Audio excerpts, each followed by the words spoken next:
Madame, monsieur, bonjour. Le prodige du cyclisme français Paul Sexas continue d'impressionner. Après avoir remporté le Tour du Pays Basque, il a remporté la Flèche Wallonne. Ce mercredi, nous allons y revenir en longueur dans cette édition.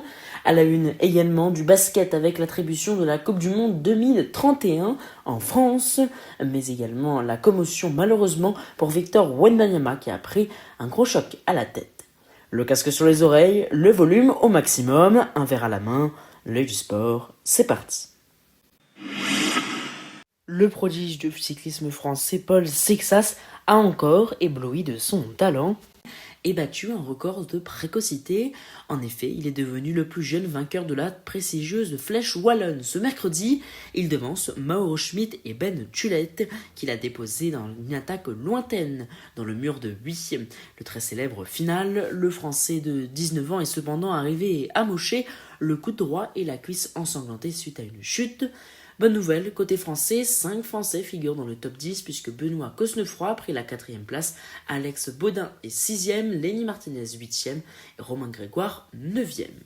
Parfaitement placée, la pépite française a su placer une première accélération à plus de 400 mètres de la ligne. Tullet et Cosnefroy ont essayé de s'accrocher, mais la deuxième lame de Sexas fut décisive, une deuxième accélération pour déposer pour de bon tout ce petit monde.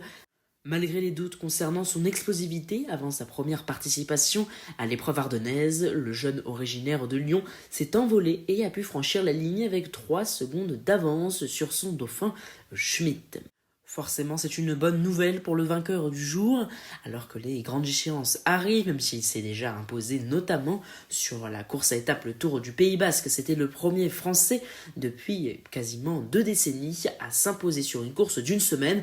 Eh bien, il peut peut-être, pourquoi pas, rêver de la plus grande course du monde, le Tour de France. La question a été posée à son directeur par Jean-Jacques Bourdin dans son média. Christian Prudhomme a avancé que selon lui, il y avait 90% de chances qu'il participe et que c'était son souhait. Alors rendez-vous dans quelques jours pour la décision finale et dites-nous en commentaire, est-ce que Paul Sexas doit participer au Tour de France ? Chez les femmes, Demi Vollering a accéléré très tôt dans le même mur de 8 et résisté au retour de Puck Peters pour remporter la Flèche Wallonne ce mercredi. Paola Blasi complète le podium. La multiple championne olympique et vainqueur sortante du Tour de France, Pauline Ferrand-Prévot, a elle pris la 7e place. Quittons l'asphalte pour retrouver le parquet avec du basket, une grande annonce puisque la Fédération internationale a attribué l'organisation de la Coupe du Monde 2031 à la France et c'est une grande première. Paris, Lyon et Lille accueilleront le tournoi du 29 août au 14 septembre 2031 dans 5 ans. Sur le parquet états-unien, un gros doute pour Victor Wembanyama qui a quitté prématurément le parquet lors du match 2 des Spurs face à Portland la nuit dernière. Il a en effet été victime d'une commotion, une grosse chute qui l'a empêché de se relever.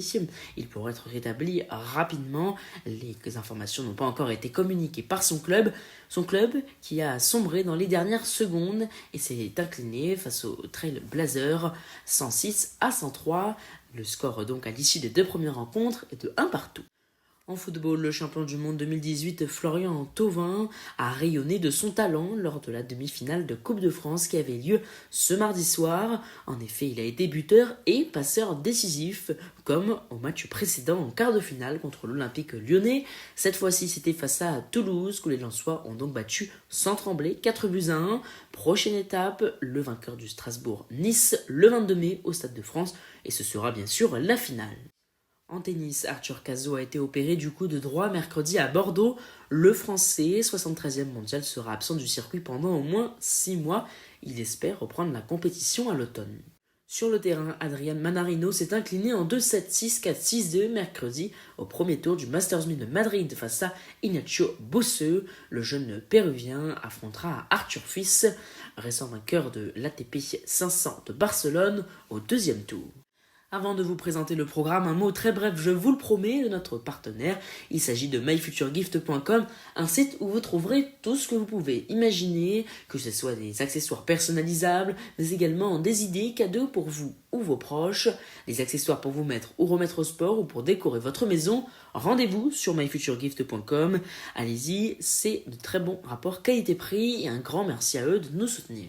Le programme donc est noté en préambule que, à l'heure de la clôture de cet enregistrement, le Paris Saint-Germain mène 1-0 face à Nantes. C'est un match en retard en Ligue 1 qui pourrait permettre aux Parisiens de reprendre 4 points d'avance face au rival lensois. Rival lensois qui affrontera d'ici quelques jours le vainqueur de Strasbourg-Nice qui a lieu ce soir à 21h. Ce sont les deux pensionnaires de Ligue 1 en demi-finale de la Coupe de France. Les deux équipes ont encore beaucoup à jouer dans différentes compétitions cette saison, en Ligue 1 et en Coupe de France pour Nice, mais également en Europa Conference League pour Strasbourg qui ambitionne de jouer sur plusieurs tableaux. Alors Strasbourg qui a remporté la Coupe de France à 3 reprises, mais n'a plus soulevé le trophée depuis 2001, aura sûrement à cœur de bien faire à domicile. À l'étranger en Première Ligue, ce mercredi soir à 21h, Bournemouth Leeds et Burnley Manchester City. En Liga, il ne faut pas manquer Barcelone-Celta Vigo à 21h30 ce mercredi soir. Le tennis avec l'ATP 1000 de Madrid qui se joue bien sûr sur terre battue. Demain, jeudi, Atman Kecmanovic, le Serbe, ce sera à 11h. Du côté des Français, il ne faudra également pas manquer Hugo Carabelli, mon fils, à 16h. On regardera également avec attention Munar qui affrontera Shevchenko à 12h30. Mais aussi Atmayer qui défiera Cherundolo à 15h30 ce jeudi.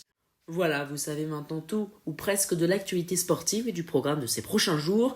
Alors un très grand merci d'avoir suivi une nouvelle fois l'œil du sport. Je vais vous donner un rendez-vous vendredi soir pour un nouveau débrief complet de l'actualité sportive.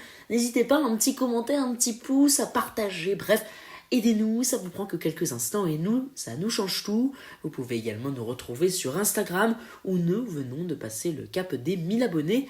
Un très grand merci à vous tous qui nous suivez avec attention. Ciao ciao.